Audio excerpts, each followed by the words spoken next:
atmosphere is somewhat difficult to define. Is atmosphere the general mood or tonal nature of the game? These things kind of just seem to be evaluations for how the game makes us feel. In that sense, every game has an atmosphere, which is definitely true. But I think that atmosphere is much more than that. And I think most game developers don't truly capitalize on it. I find that when one talks about an atmospheric experience, they're referring to the quieter or subtler elements of a game. Most developers will either push these elements to the background or blast them away with loud sound effects or ruthless action. Not to say these things are bad, they certainly make for exciting gameplay, but I find that games that truly encapsulate a feeling or experience in a manner that is truly unique tend to do so with more subtlety. As a gamer, one thing I really focus on in games are the more ulterior or subliminal aspects. The background ambience, the small and quieter sound effects, the downtime levels, the less bombastic elements of the soundtrack. I find these elements to be the most compelling, and when a developer decides to push them to the forefront and truly capitalize on them, I find it makes for the most memorable gaming experiences.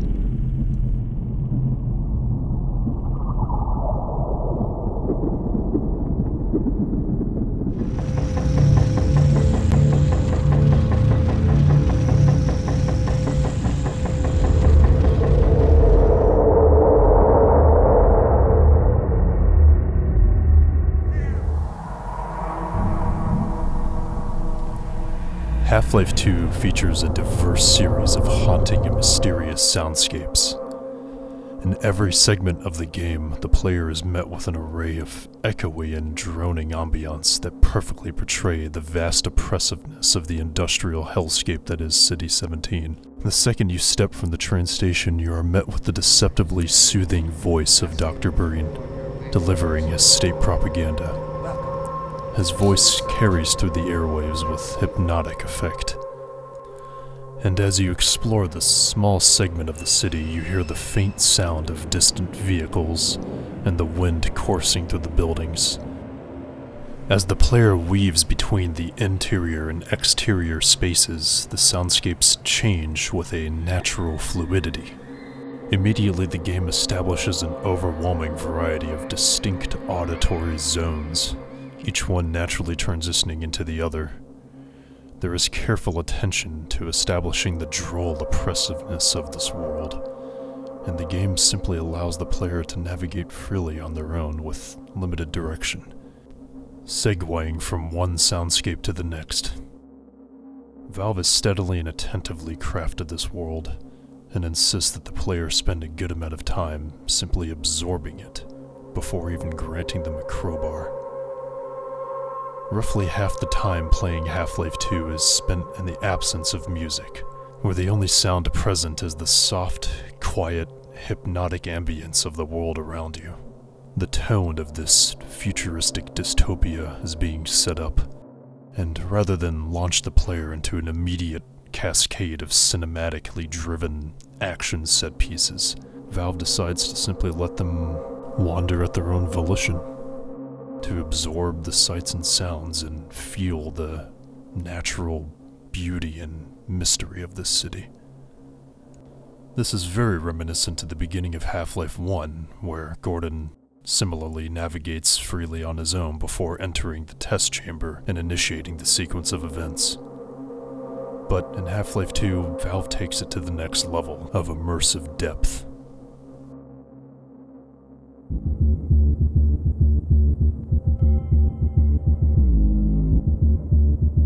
Accompanying the rich tapestry of ambient sound and layered environmental noise is a deeply dark, industrial electronic soundtrack. Nothing could have complemented the game more than a soundtrack that is as equally subversive and uncanny as it is bombastically energetic. Its tone shifts from erratic and stimulating in one moment to utterly mysterious and unsettling in the next. Kelly Bailey and Mike Moraski took a highly experimental approach to the composition of the soundtrack, keeping a healthy dose of high-energy techno beats while still maintaining an overwhelming measure of dark ambience. They strike a vital balance that elevates the overall atmosphere of the game tremendously, and, in my opinion, created one of the most memorable music scores to date. There are many moments of pure mystery and awe in the game, accentuated with an often disturbing or intriguing musical choice. Gordon stepping into Kleiner's lab and being met with an almost heavenly tone, suggesting a spiritual quality to their reunification, or the haunting melody as you pass a buried television set, broadcasting the G-Man's unholy likeness, watching you. Valve seems almost playful with their tonal shifts, assuring the player that there is much more going on beyond their perception. There are unknown and disturbing forces at play in the world of Half-Life 2, and this is absolutely reflected in the deep variety of the soundtrack. The player is left feeling a sense of dread and anticipation, nervous for what might unfold at every turn. The music grows loud and pushes you along quickly, and then retreats back to its natural state of dark ambience, grounding you back into the subtle mystique of the world around you.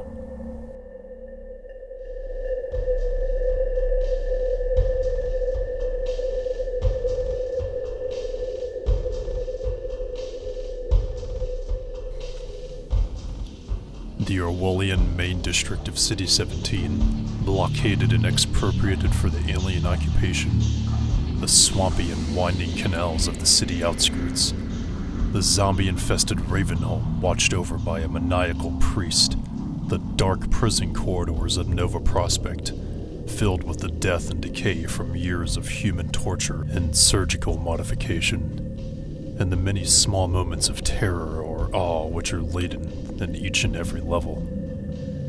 Half-Life 2 takes a rather unique approach to conveying its dystopian world. It presents an interesting blend of dirty, rusted industrial zones and abandoned concrete buildings, contrasted against the Combine's space-age technology. There are wooden doors fitted with advanced lock mechanisms, streets and walkways blocked by energetic force fields. The tools that Gordon uses range from a makeshift electric crossbow and crowbar to a high-energy pulse rifle, and towering over the small Eastern European city ruins is the massive and indomitable citadel. Human technology and civilization has been invaded by the oppressive Combine force, and what results is a compelling contrast of the two worlds colliding. It isn't until the player steps foot in the Citadel at the end of the game that we see an environment that is totally science fiction.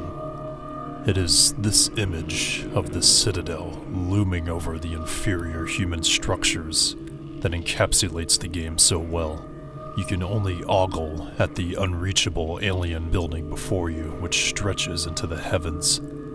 The player is simply frolicking in the wastes below, left to ponder what horrible mystery lies beyond while they scrounge through the dirty depths in a desperate struggle to survive. This unusual contrast creates a rather unique setting and vibe. The whole game serves as a guerrilla fight through the tattered streets and abandoned remnants of urbanity, to finally reach the climactic climb through the alien headquarters. And only in the last few minutes of the game do you engage directly with the other world, destroying Breen's dimensional rift after having slogged through the city streets and navigated the city outskirts for hours. Most of Half-Life 2 and the succeeding episodes is just this, finding yourself plunged into further and further depths and desperately crawling your way back to the top. There is very little glamour or glory in what Gordon is doing for humanity. His job is dirty and painful. He must clad himself in the HUV suit to plunge through the deepest and darkest recesses of this apocalyptic world, and only hope to survive long enough to make a difference, Nothing reinforces this more than the totality of the game's soundtrack, droning ambient soundscapes, and dirty, run-down environments.